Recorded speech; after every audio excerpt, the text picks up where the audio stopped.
Hi everybody, it's me, Miss Ti. I've been waiting all week for this. Hey, I miss you guys. First of all, before we do anything, I want to thank Callie who suggested I do this and say hi to Callie and Kyla and Joey and Nellie. Hi you guys. And all of my friends who are far away right now. Rootbear, do you want to say hi to everybody? Oh, come on, Rootbear. Our friends are out there watching. They came to see you as much as they came to see me. What's the matter? You're shy? Dude, you don't have to be shy. It's just my phone. It's just a camera.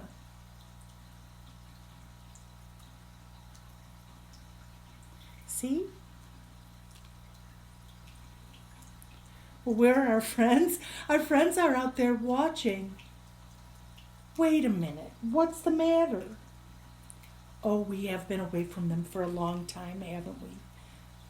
You really miss everybody. I miss everybody too. You don't know if they love you anymore? Rootbear, seriously. You know, Rootbear, you don't have to be in the same room to know someone loves you. You don't even have to be in the same house or the same town or even the same any place to know someone loves you. But how can you tell? Well, you can feel it in your heart. You can't feel it? Well, maybe, hey, all you friends out there, what if you all blow Rootbear a kiss so that Rootbear knows that you love him? Even if we're far away, we can still love each other, right? So everybody blow Rootbear a kiss. Rootbear, are you ready? Okay, get ready to blow Rootbear a kiss. You ready?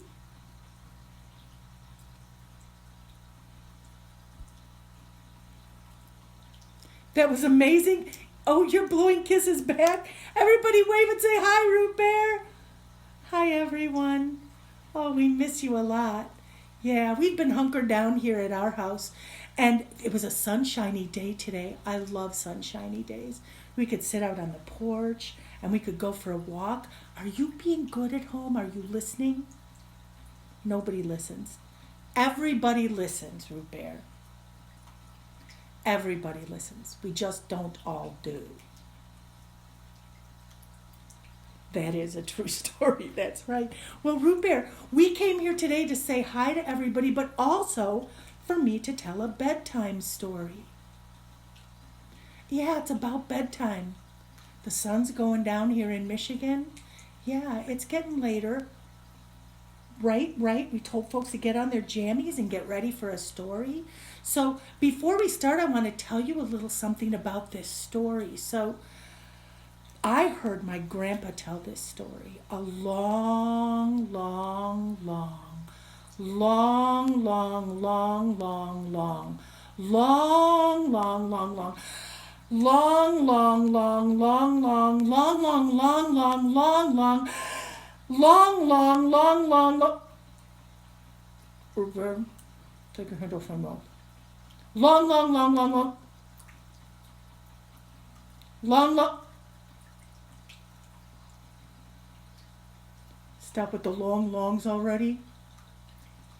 Long time ago when I was a little girl, my grandpa used to tell us stories, and this is one of my favorite stories. This is one that my grandpa John told. And he would tell it, and I remember the sound of his voice and how he would laugh, and I remember how his eyes would grow big. When you have someone you love who tells you stories, you can remember those stories forever. And then a long, long, long, long, long. They get the picture? When you're a grown-up, you could tell stories and remember the faces of the people who told you your stories. So I'm going to tell the story of the Snoose and the Snocker. Now, Rootbear, I have to put you down because I'm going to need both my arms. Where's your other arm? Don't ask. But I'm going to set you right next to me so you could hear the story too, okay? All right, so everybody wave to Rootbear. He's going to sit right down front and listen to this story. Sit right down here, Rootbear. Here's a really good spot to be. There you go. Well, all right then. I am going to tell you the story of the Snoose and the Snocker. Now, once upon a time, I love stories that start with once upon a time. Once upon a time, there was this beautiful little village that was high up in the top of a mountain.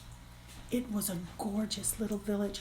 All the people were friendly. They all knew each other's names. They were kind. They would sing all the time. Sometimes when they were going to the market, they would skip and sing and dance. It was the most beautiful little village you could ever imagine. But this little village was way far up on the mountain. And it was very hard to get to this little village. As a matter of fact, there was only one train that would wind up the mountain.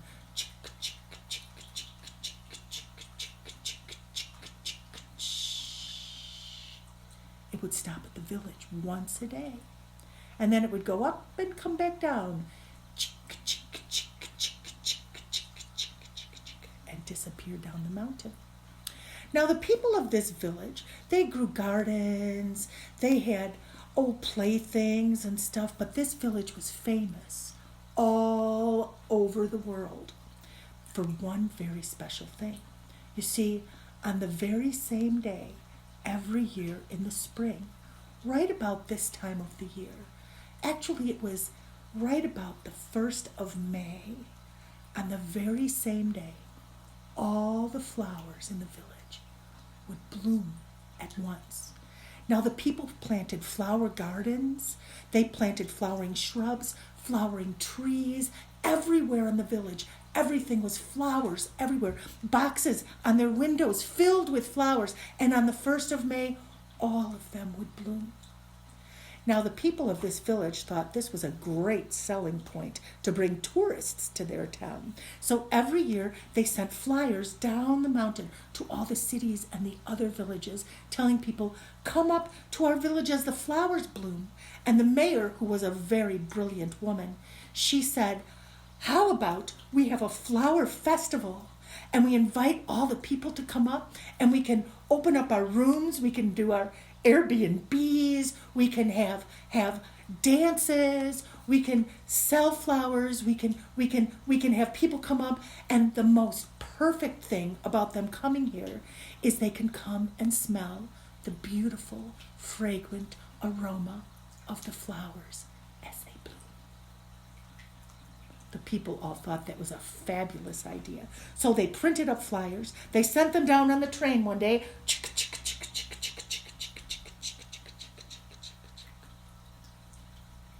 and soon it became close to time for the flower festival.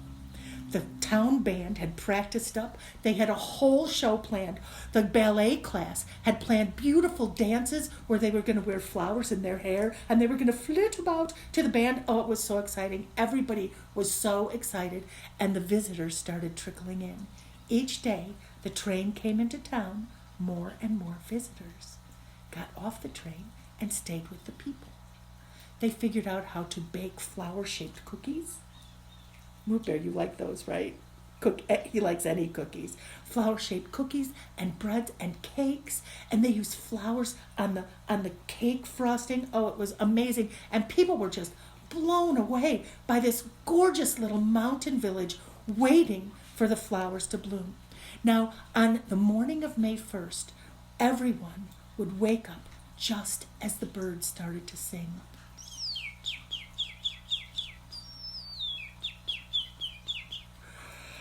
And they wake up and rub their eyes. Oh, and they'd stretch and go to the window and open the window to smell the amazing aroma of all the blooming flowers. So now it was the morning of May 1st.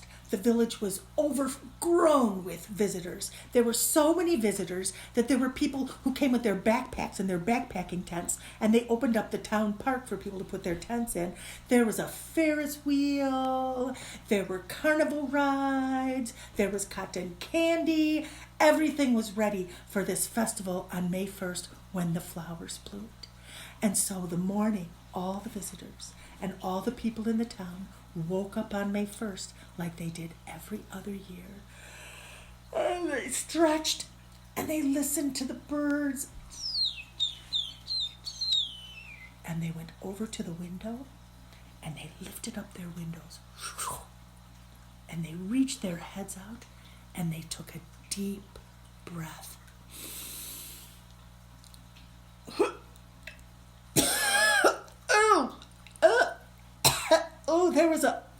There was a terrible, oh my, they closed their windows. There was a terrible stench filling the air. It was like, oh my goodness, what could that, that was terrible smell. Well, nobody knew what was going on. Everybody just closed their windows and they were kind of walking around like this, and they went outside and looked at the flowers, and sure enough, the flowers had all bloomed, and yet there was this like hideous, rancid odor just hanging over the entire village.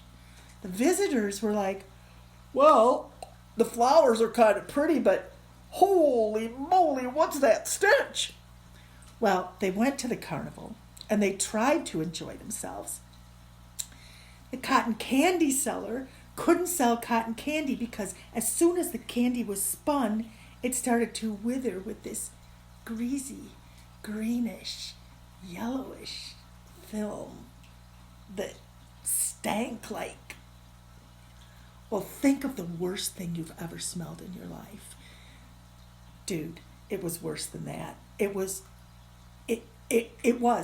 worse than a skunk. It was worse than, it was worse than the baby's diapers. It was this terrible, terrible smell. It was just ghastly. Ugh. So the people, the visitors were like, okay, well, the flowers are pretty, but this is a little much, and I think I'm going to leave town because, I can't even have an elephant ear today because, oh my goodness, those cookies look great, but what's that icky film on them? Ugh. So when the train came in that day, many, many of the visitors got their bags, unloaded their stuff, and jumped back on that train. And that train went back down the mountain, taking them all away. Now left in the village were just the villagers and all of the people in the village. And they were like, what is going on here? Oh my goodness, this is so disgusting. And people were like, their eyes were starting to burn from this smell. You could feel it like on your teeth and on your hands, and it was just everywhere, and no one knew what made the smell. So the mayor called the town council together, and she called the chief of police and the fire chief, and she called them and she said, we have to find she was holding her nose, we have to find what's causing this terrible smell, because we just can't go on like this. This is hideous. Go find out what's causing it. And the fire chief said, Farmer McCaffrey had a chicken methane project that he was cleaning out his chicken coop and trying to make some methane. I think we should go check that. Maybe it exploded again. So he took some guys and went over and checked that. The chief of police, he went down to check to see if the garbage had been left out or what possibly could have happened. The other city leaders went and checked to see if there was a sewer backed up. None of this was causing the stink. Nothing was happening. Well, that night, they all went to bed with their windows closed and with a clothespin on their nose. And they climbed into bed. And when they did, they can kind of feel, I have to plug in, sorry. They could kind of feel the film, the greasy, icky, slippery smell was even on their clothes and on their pillow, and it was just terrible. It was just ghastly. Well, the next morning they woke up and they were determined to find out what was going on. Everybody scattered throughout the town, checking to see where it was coming from. Did somebody put too much fertilizer on their garden? Did somebody forget to take out the garbage? Did somebody forget to They didn't know what, but everyone was scrambling all over town trying to find out what was calling the stink. Now the carnival was completely shut down. Nobody nobody had an appetite for anything. The grocery stores just like shut their doors, and it was like the only person selling anything was the hardware store, and the only thing that the hardware store was selling were those clippy clothespins that they were putting on their noses, and everybody was walking around like this. It was crazy. Well, the flowers that had bloomed started to wilt just a little bit and droop their flower heads. And the leaves kind of curled under in this stench. It was ghastly. Another day passed and they could find nothing, so they called the EPA. They called the FBI. They called the DNR, the DEQ. They called every single organization they knew that was named letters to see if somebody could come and find out what was making this stink. And no one could find it. Pretty soon the leaves on the trees started to curl. And the branches themselves got rubbery and limp. And the people were walking around holding their tummies and holding their noses. And day after day, the greasy, greenish, yellowish haze just hung over the entire town. Each day the train came in, but nobody got off that train. Each day it would pull in and pull out, and finally the mayor called an emergency meeting of all the people in the village. Come down to town hall. Come down to the city hall. We have to find out what's going on or make a plan for what we're going to do next. So they all went to town hall. They rang the bell at the steeple, bing, bing, bing, and everybody gathered.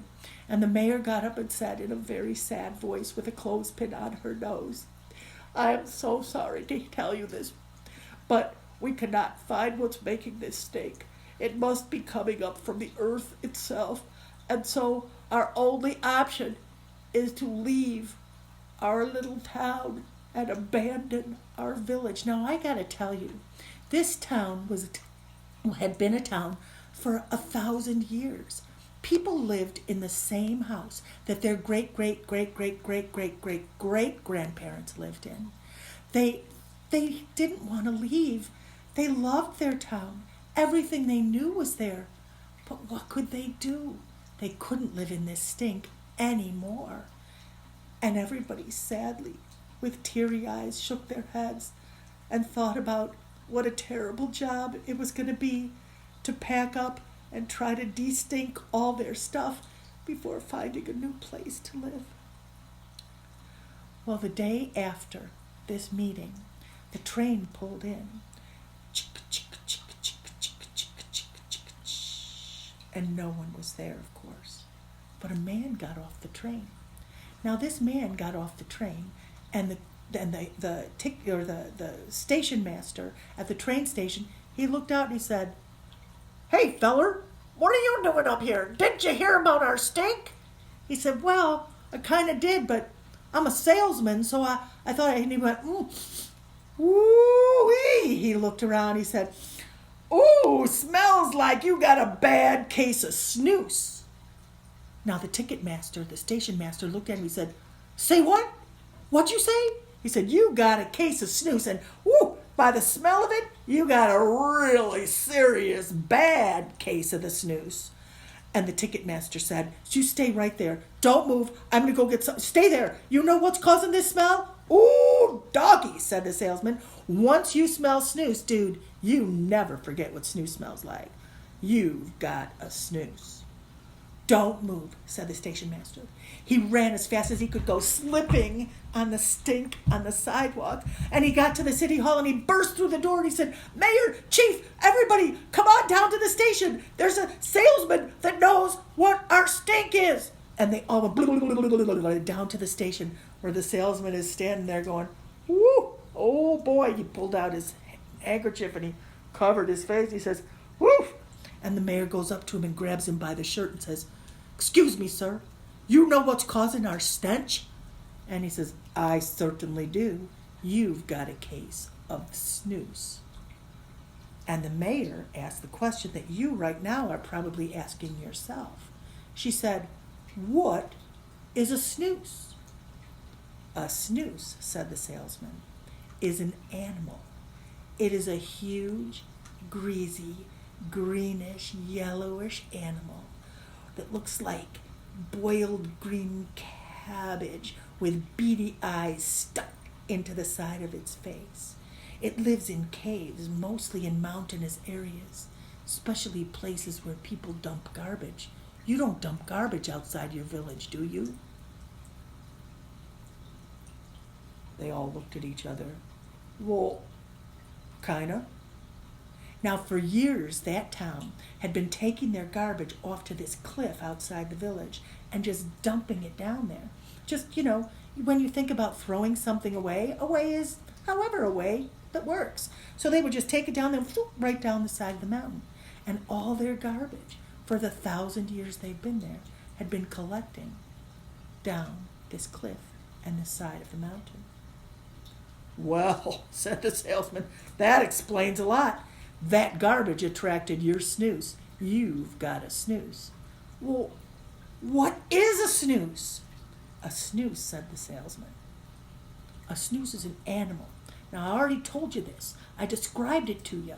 "An animal," said the mayor. "An animal? Well, we've got some of the best hunters anybody's ever heard of. I'll get a hunting party together, and we'll go find this snooze. You said it lives in caves by mountains?" "Yep, if you know where your garbage is, it'll be in a cave by that garbage." "I know exactly the place," said the chief of police. "I've seen it before. Let's go." Well, they rang the bell, and they called all the hunters and all the hunting dogs, and they gathered in the village, and the salesman just stood there shaking his head with his handkerchief over his face. He says, "You are not going to be able to shoot that snooze." "Why not?" said the mayor. "We've got the best hunters around." The salesman says, "There's one part of a snooze I haven't told you yet. A snooze has a long nose, like an elephant's trunk, except it's a 1/4 mile long. And if you get within a 1/4 mile of a snooze, he will take that nose and he will whack you, and you will go flying. You cannot get close enough to hunt a snooze." "Well," said the mayor. "Well," said the chief of police. "Well," said the fire chief. "Let's give it a try anyway." So they gathered their hunting weapons. They got all their hunting dogs. Arr, arr, arr. You wouldn't believe those hunting dogs, what they had to smell. They had no trouble tracking this snooze. And they all started going down the mountain. Dum, dum, dum, dum, dum, dum, dum, dum, dum, dum, dum, dum, till finally they came to the opening of a huge cave. And the mayor stood outside the cave, and she said, "Hey, Snoose!" and waited. "Hey, Snoose!" she hollered again. And then from inside the cave she hears, "Who's out there?" The mayor quickly jumped behind the chief of police and peeked around the side and said, "It's us, the villagers. We're tired of you stinking up our town, and we're coming to take you out." And then from the side of the cave there peeked this greasy, greenish, yellowish, beady eye. It took one look at that gathering of hunters and hunting dogs, and it began to laugh. Oh.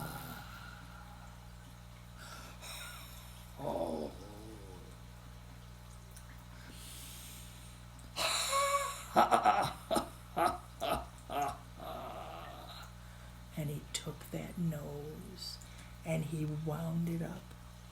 And the mayor shouted out, "Ready!" And the hunters got ready.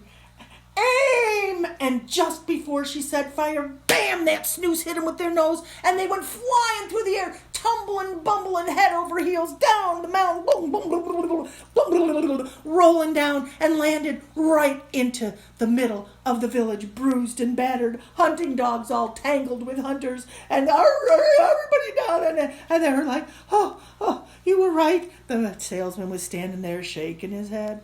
You were right, said the mayor. We're never going to kill this Snoose. All right, okay, I give up. We got to move the town. There's nothing we can do about this gigantic, disgusting, smelly Snoose. And the salesman says, well, not so fast, Your Honor. You see, there's only one thing that can kill a Snoose. Oh, yes? Everybody's ears were peaked. The whole town was standing by waiting to hear what would kill the Snoose. One thing that'll kill a Snoose, said the salesman, is a Snocker. Now, I gotta tell ya, Snockers are very rare. Fortunately for you, I know exactly where to get a Snocker. I'll tell you what, if you pay me $100 now and $100 when I return, I will bring back to your village in 1 week's time one bona fide Snoose-killing Snocker. What could they do? There was no other option. The mayor said, cash or check. And she gave him $100. That salesman got on the train, and the train pulled out, and they all watched and said, hurry back. No, they said, hurry back. Now, day after day, that Snoose grew bigger and bigger. And as it grew, its stench grew bigger and bigger until soon this greasy haze was just hovering everywhere, and it was like under your fingernails and in the corners of your eye and everywhere you could imagine. No one could eat. People could barely sleep. They were like, every drink of water that they took was like, oh, I gotta wash this down. Ugh. The water tasted like the smell. It was just ghastly. Well, when a week passed, the whole town gathered on the train platform. They were so excited for this salesman to come back with this Snocker to take care of their Snoose problem. And they got the band together, and they all had their instruments. You should try playing a clarinet with a clothespin. It is not easy, let alone a tuba. But they did it. They got their instruments. The train started coming up. They could see it. Chick, chick, chick, chick, chick, chick, chick, chick. And the band struck up. And people were waving flags and holding up signs. Yay, Snocker! Yay, Snocker! And the train pulled in. Chick, chick, chick. And nobody got out. And then the train took off. Chick, chick, chick, chick, chick, chick, chick. Well, said the mayor, it's only been 1 week. Tomorrow, let's all gather again tomorrow. Well, they had blown up balloons, but you can imagine what those balloons smelled like. And they had the same balloons the next day, and they were just a little shriveled and wilted. And the band was still there. They weren't quite as enthusiastic, and there were just a few less people on the platform the next day when the train pulled in, everybody waving their flags, holding their banners, and the mayor crossing her fingers and her toes. Chick, chick, chick, chick, chick, chick, chick, chick,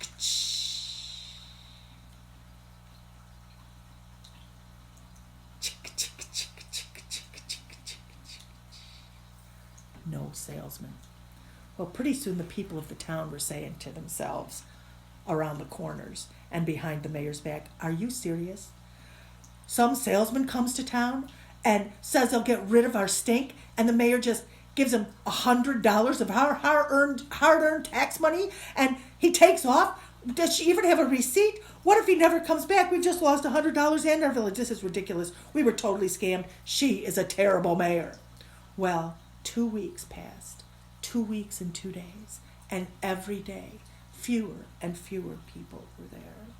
After 2 weeks and 3 days, the only one on the platform anymore was the mayor as the train pulled in. Chick, chick, chick, chick, chick, chick, And she waited and waited, and shoom, the doors opened, and saints preserve us, the salesman steps off the train. Holy macaroni and cheese, she says. She ran up to him and grabbed him by his shirt and gave him a big wet kiss right in the mouth. Mwah! I'm so glad to see you. I thought you'd never come back. Where's the Snocker? Is it in some big, huge baggage car or crate or something? It must be an enormous creature to be able to kill that giant, hideous, ghastly Snoose. Now the salesman was standing and holding a box about this big, this tall, this wide. It had a handle on top and a little hook on one end that would flap it open with 3 holes poked in the side. He pointed to that box in his hand, and the mayor took a step back. Say what? Snocker, said the salesman. I paid $100, $200. You owe me another 100. Wait a minute. She said, you mean to tell me that something in that tiny little box is going to go and take care of our Snoose? I want my money back. Salesman says, fine, I'll just take the Snocker back with me and give you your... Well, no, said the mayor. You guaranteed that this would kill the Snoose, right? I guarantee it. All right, I'm willing to try. Show me the Snocker. The salesman set the box down on the ground and opened a little latch, and flip, the door opened up, and this little creature popped out, about the color of Rootbear, this golden brown little furry creature with great big amber eyes, and it started going and wagging its tail. Oh, it was so excited. It was going, Snoose, Snoose, Snoose. Now to a Snocker, there is nothing in the world that smells better than a Snoose. The Snocker was running around, running in circles. Now the mayor had never seen a creature like this before. It had this kind of 4-inch long golden shiny hair, and it had this little tail that was wagging and little short feet and this friendly looking face. But on its face it had this weird thing. It had a very strange nose. This is a story about creatures with strange noses. That Snoose has this long nose. Well, the Snocker had this little tiny short nose about this, very, very skinny, just a little thing sticking up right from his nose, just like this. And he's running around going, Snoose, Snoose, Snoose. And he aimed right toward exactly where the Snoose was, and phew, made a beeline to where the Snoose's lair was. Before long, he came to the opening of a big cave. And that Snocker was so excited, his whole little body was shaking. He puffed himself up as big as he could, and he called out, Hey, Snoose! Snoose, come on out and meet the Snocker that's going to have you for lunch. But from inside the cave, he heard, Who's out there? It's me, the Snocker. Now come out here and quit wasting my time, because I'm hungry for Snoose. And from the side of the cave, there peeked this greasy, greenish, yellowish eye stuck into a boiled cabbage face. Took one look at that Snocker, and he began to laugh.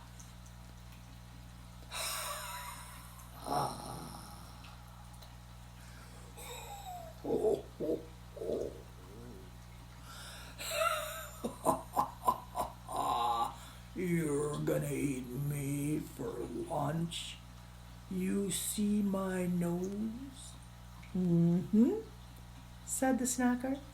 I'm gonna take this nose, and I'm gonna hit you so hard that you are going to plant your little tail feathers on that mountain peak about 5 miles yonder. And the Snocker started shaking his tail, and he said, Come on, Snoose! Well, that Snoose wound up his nose. He took one big swipe, and whoosh, the minute it went by the Snocker, he stuck his nose up, and shoo, boom, a big chunk of Snoose nose just fell right out next to him. And the Snocker looked down at it, and the Snoose looked at his nose, and he went, Why, you whack! And he tried to smack that Snocker again, but shoo, another chunk of Snooze nose flew off. Now by this time the Snooze is getting furious, and he took his nose, he started whacking it back and forth and back and forth and back and forth until slices of Snooze nose were just flying through the air like salamis, here, there, and everywhere. And the Snocker's just standing there grinning, shoo, shoo, shoo, shoo, shoo, shoo, until pretty soon that Snooze's nose was only this long. Now that Snooze had been eating on that garbage for so long that its enormous body was so huge that its feet didn't even touch the ground. It just laid there like this giant, bloated tick.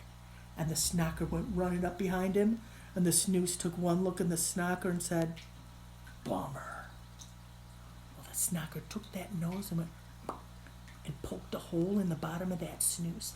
And suddenly, this enormous wind out of that hole, the Snooze started to shrink, and this huge stench started to come out and form a cyclone of smelly, disgusting air that started spinning around as the Snooze shrunk down smaller and smaller and smaller and smaller, and that cyclone took off up over the mountain and disappeared in the distance. Where it landed, I'm not sure. Thinking maybe Gary, Indiana. Have you ever been to Gary? Yeah, could have been there. Anyway, that Snocker went up, and now that Snooze was just about Snocker burger time, and he dispatched with that Snooze in no time flat. Well, as soon as that cyclone of steak had left, the whole village started rejoicing. Everybody took off their clothespins. The Snocker came running back into town, licking his chops. And from that day on, the flowers began to bloom again. The trees began to leaf out again. The people washed their windows. They brushed their teeth. They cleaned up their village. And do you know what they did after that? They stopped throwing garbage down the mountain. They learned how to compost and reuse and reduce everything that they used until they had zero waste, so they would never again attract a Snooze. Now, to this very day, that village still has its flower festival on the 1st of May, only from now on they don't call it the Flower Festival, they call it the Snocker Festival. And that's the story of the Snoose and the Snocker.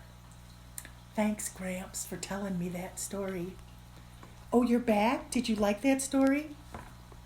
Oh, it made you think of smelly things. Yeah. But right now you'd like a cookie? Well, Rootbear, if you're going to have a cookie, you can have a cookie before you go to bed. But before you go to bed after your cookie, what do you have to do? What do you have to do, everybody? Brush your teeth. Yeah, brush your teeth. And hug your people at home. Be good. Be kind to one another. No whining. I know it's hard to be stuck with the same people all the time, but you know what? The same people you're stuck with love you. And we love you, don't we, Rootbear? We love you too. And we'll see you next Friday for another fun story with Ms. Tiyi and Rootbear. I love you guys. Mwah. Be good. See you soon. Tell stories.